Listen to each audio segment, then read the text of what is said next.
Murray makes a move. Game's on. Jamal Murray made a shot.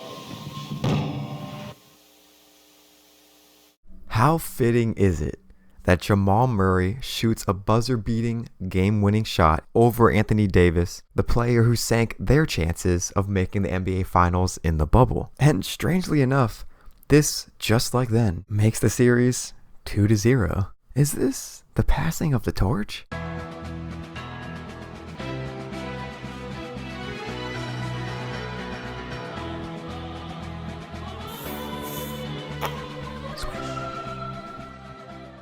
The next chapter is being written. I don't know if anybody can beat this Denver team. Murray shot horribly and still had the confidence, still had the balls to go up over AD and sink the game winner. I don't see any way in hell that LeBron turns this around. Yes, I am doubting the king. Yes, he's done it before, but these Denver Nuggets, man, they're different. I wouldn't be surprised if they friggin' three-peat. Murray shot 9 of 24, but 2 of those 9 shots he made came at the right time. But the moment that broke the Nuggets through, aside from the game winner, the play of the game was easily this crazy sequence. After the Lakers stole the momentum after LeBron's slam, Aaron Gordon with a clutch save and toss to Michael Porter Jr. The Sixers lost today as well, and I would say just as tragically, as the Knicks scored 6 points in one possession. DiVincenzo, no. Hardenstein with an offensive rebound.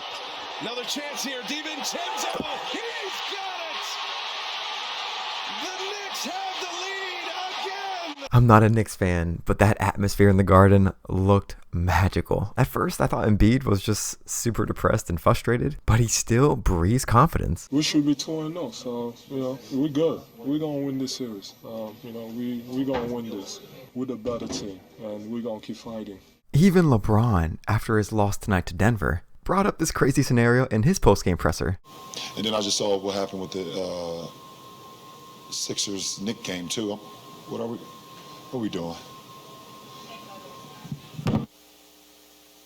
It's hard to tell from this angle, but right before Maxey attempts to catch it, you can see Brunson holding both of his hips. Now Maxey is right in the line of vision from the ref to Brunson. Maybe the ref can't see that, but also there's number 50 down here below. Maybe he can see that either.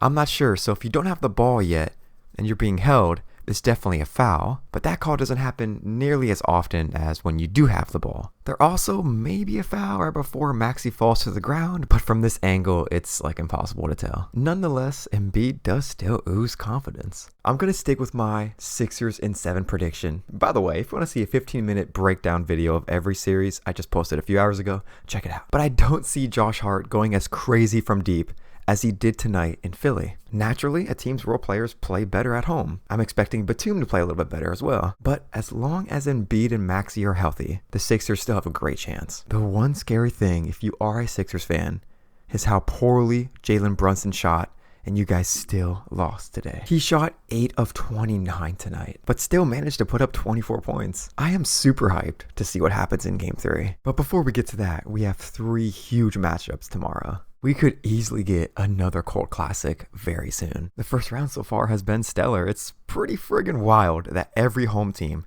out of the first 11 games of the first round have all won. We have 7:30 p.m.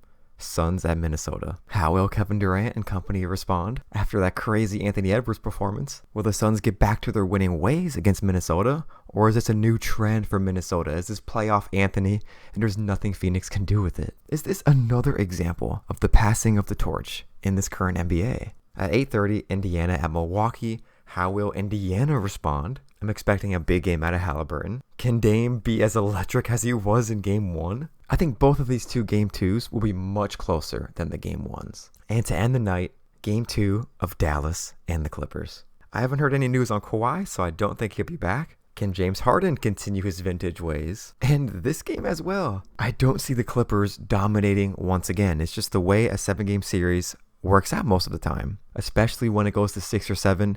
Each team will have a blowout win. A random example of this is the 2013 NBA Finals. Miami Heat, San Antonio Spurs. Everybody remembers the Ray Allen shot in Game 6. The Heat won in 7, but before Game 6 and 7, I'm pretty sure game 1 through game 5 were all blowouts, or at least 4 or 5 of those. So back to the modern age, the Clippers got their blowout win. I expect Dallas to respond. This Maverick team went on a crazy run to close out the regular season. There's no way they're going to lay down lightly. Now the Clippers may win game 2, same with these other game 2s happening tomorrow night, but they all will be much closer. I'm quickly going to do some forbidden talk. Yes, it's only 1-0 in this series, and yes, it's only 2-0 in the Denver series, but if we see Minnesota and Denver in round 2, that could be legendary. If Anthony Edwards continues this magic, who knows, he may fall apart. The future is uncertain. But if he does, and if Denver stays hot, that rematch of last season would be awesome. Minnesota brought Denver to only 5 games, but game 5 was pretty close. Behind 28 points from Jokic,